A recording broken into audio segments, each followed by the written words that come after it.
It's a beautiful dream to be with you guys and to share that with others, and we just want to be able to express love and share love through music. I mean, I'm faced with this chance to spend time with Abe, my son, who I love so much, and my nephew Sam, and here we are, gifted with the opportunity to be together and make music and really enjoy this time and to be able to share it with people. And so to not take advantage of that while we have it, who knows how much longer any one of us is going to be here.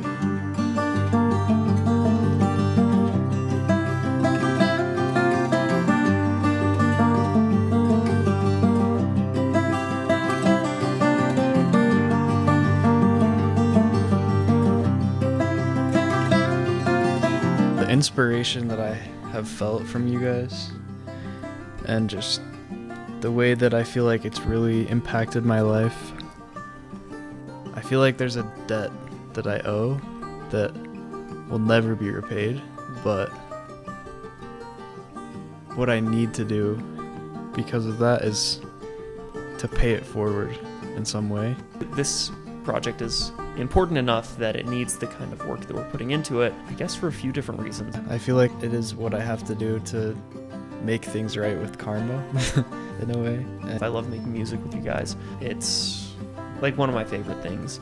Making music and playing music is something that I need to do. I can't not do it. It's something that wants to come out of me and it just feels good to be doing. And it kind of felt like maybe the way we were making music was beginning to fizzle out, or we were not being very focused. The energy was in decline, and sometimes that's totally natural, but it felt to me like there was still more to achieve. I feel like I need to and want to express my soul, and music is the way, singing and making music is the way that feels most authentic to me. It feels kind of like a tragedy for us to be sitting here and just like enjoying this so much and not be sharing it at least with some other people that might benefit from it. I wasn't really comfortable with it dying that death. I wanted to let it be everything that it could be first.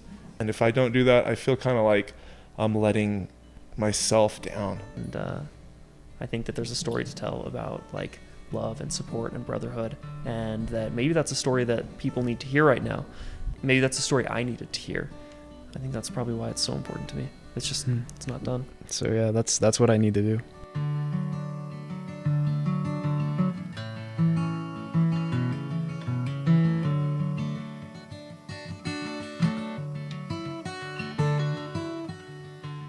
Yeah, there's a little bit of a fear of judgment and the fear of that maybe this project and what we're doing just won't be received well.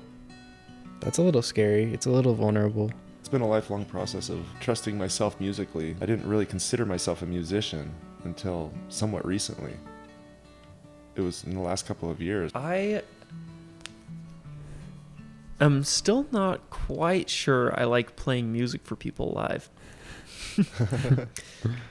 Yeah. It's been overcoming years of doubts of my own capacities, but I just know that I need to share musically, and so whatever those doubts are, fears, they're just going to have to be faced. I like really, really love creating and like having my music around me, but I think I have not found the way that I really like to share it on stage live with people. There's maybe some doubt tied up in there that I won't be able to connect with that, or that it's more like I'm really excited that I get to explore that with some of my favorite people. Hopefully find a way of sharing it that I think feels authentic and powerful and what I want it to be. It feels scary because I'm putting myself out there. We all are, and I guess we want it to be appreciated, but maybe it won't be, and we'll just have to be okay with that. Yeah. I don't know. Is it wrong that I'd be okay with that? Like, No, is that like not at all. If 0 people like it and it just offends the entire world, then I'm going to be like, well, something's wrong. I'm going to stop doing that.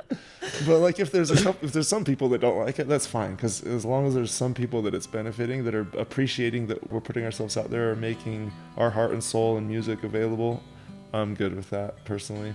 But it's beautiful, and it's beautiful though to hear you speak that fear, because I like bringing voice to that. It's helpful.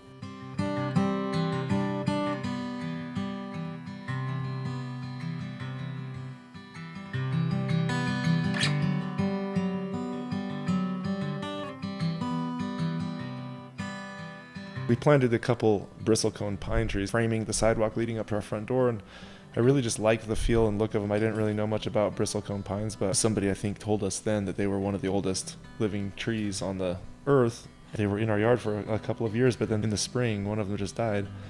It just went brown, and it was sad.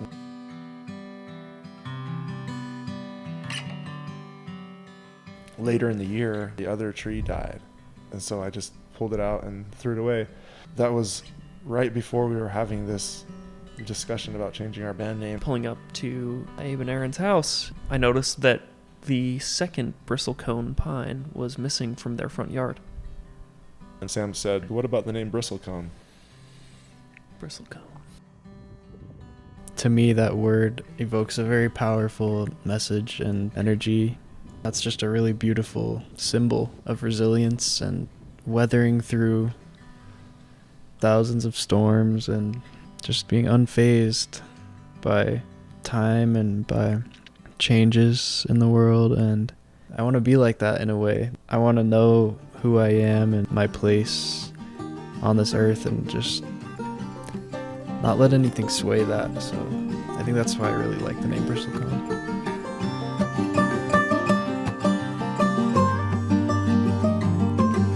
There's a quality of trees that I really love, and it is their ability to reach towards the light. That's maybe a half-baked thought. Maybe I should make it like a really baked thought later.